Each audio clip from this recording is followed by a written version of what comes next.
کبھی کسی نے غور کیا ہے کہ آسمان چکی کی طرح کیوں گردش کر رہا ہے؟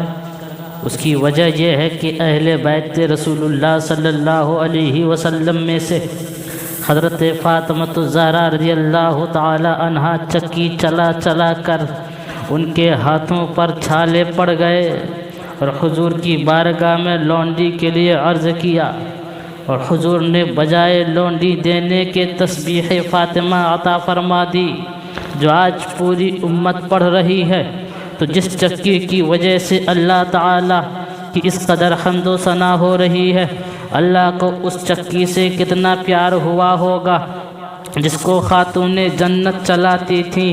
اللہ نے آسمانوں کو بھی چکی کی طرح چلنے کا تا قیامت حکم دے دیا کہ اے آسمان، اگر میرے نبی کی امت تسبیح فاطمہ سے فیض یاب ہو رہی ہے تو فاطمہ کی اس ادا کو اپنا لو، تاکہ دنیا جان لے کہ ادھر بھی ان کا فیض ہے، ادھر بھی ان کا فیض ہے۔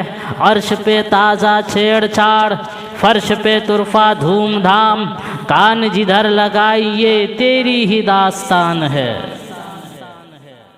آقا کریم صلی اللہ علیہ وسلم کا روشن چہرہ جب چاند نے ایک نظر دیکھا تو ایسا متوالا ہوا کہ آپ کے قدم کے نشان پر بوسہ دینے لگا۔ تبھی تو آپ نے اشارہ فرمایا تو دو ٹکڑے ہو کر زمین پر آ گیا اور پوری دنیا میں دیکھا گیا۔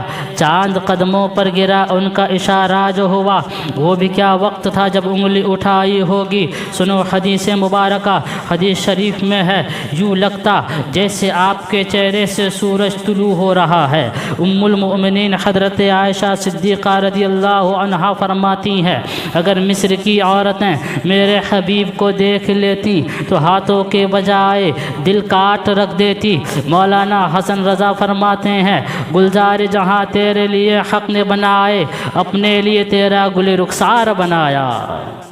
میرے نبی کریم صلی اللہ علیہ وسلم جس طرح قرآن مجید کا وظیفہ پڑھا کرتے، اس طرح قرآن پاک بھی جا بجا آپ کی عزت و توقیر کرنے کا حکم دے رہا ہے۔ گویا آپ اس کا وظیفہ پڑھتے ہیں، وہ آپ کی شان و عظمت کے ترانے پڑھتا ہے، آپ اس کی تلاوت فرماتے ہیں، وہ آپ کے چہرے کی تلاوت کرتا ہے۔ فرق یہ ہے، آپ ناطق قرآن ہیں، وہ ساکت قرآن ہے، وہ کلام الہی ہے، تو آپ جلوہ خدا ہیں، وہ نور صفات ہے، تو آپ جلوہ ذات ہیں۔ اللہ کی سرتاب قدم شان ہے یہ، انسان ہی انسان وہ انسان ہے یہ۔ قرآن تو ایمان بتاتا ہے انہیں، ایمان یہ کہتا ہے میری جان ہے یہ۔ ایک ہے آسمان کا سورج، ایک ہے ہمارا یعنی نبوت کا سورج۔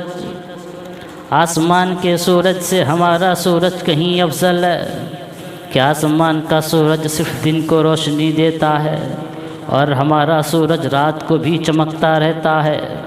فتح الباری شرح بخاری میں روایت موجود ہے، حضور علیہ السلام جب رضاعت کے ایام میں حضرت حلیمہ رضی اللہ عنہا کے گھر میں تھے تو ان کے گھر ساری رات روشنی رہتی۔ لوگوں نے پوچھا کہ تیرے گھر رات کو روشنی کیسی ہوتی ہے؟ تو انہوں نے فرمایا، میں کوئی چراغ یا ایندھن تو نہیں جلاتی ہوں، لیکن میرے گھر تو ساری رات رخ والضحیٰ روشنی بکھیرتا رہتا ہے۔ جب آپ سورج ٹھہرے تو سورج خود سایہ نہیں رکھتا، دوسروں کو سایہ دار بنا دیتا ہے۔